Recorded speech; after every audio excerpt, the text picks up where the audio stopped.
कोल्हापूर जिल्हा गोसावी समाज महासंघाचे नवीन शाखेचे उद्घाटन करवीर तालुक्यातील रजपूतवाडी इथं किशोरजी पडियारा यांच्या अध्यक्षतेखाली उत्साहात संपन्न झालं।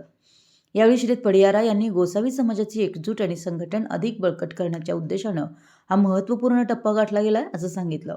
या सोहळ्याला महासंघाचे युवा शिलेदार आणि मार्गदर्शक उपस्थित होते।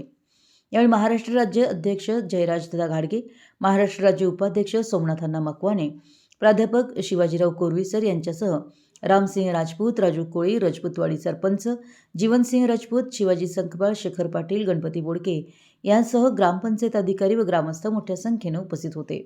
जिल्हा व स्थानिक पदाधिकारी, जिल्हाध्यक्ष किशोर पडियार, जिल्हा सरचिटणीस धरम पिसाळ, संपर्क प्रमुख प्रताप जाधव, जिल्हा सल्लागार संदीप जाधव, अकाराम पिसाळकर, वीर तालुका उपाध्यक्ष प्रताप पिसाळ, ज्येष्ठ नेते बाबूराव गोसावी, नूतन शाखा पदाधिकारी अध्यक्ष परशुराम गोसावी, उपाध्यक्ष आकाश खागळ, सरचिटणीस श्रीकांत जाधव, खजिनदार लक्ष्मण पिसाळ, कार्याध्यक्ष रवींद्र माळी, सल्लागार सुभाष जाधव, सदस्य विजय जाधव, विशाल जाधव, सुदाम गोसावी, भारत गोसावी, विकास गोसावी, अतुल जाधव, पांडुरंग गोसावी, सुनील पडियार आदी प्रमुख उपस्थित होते।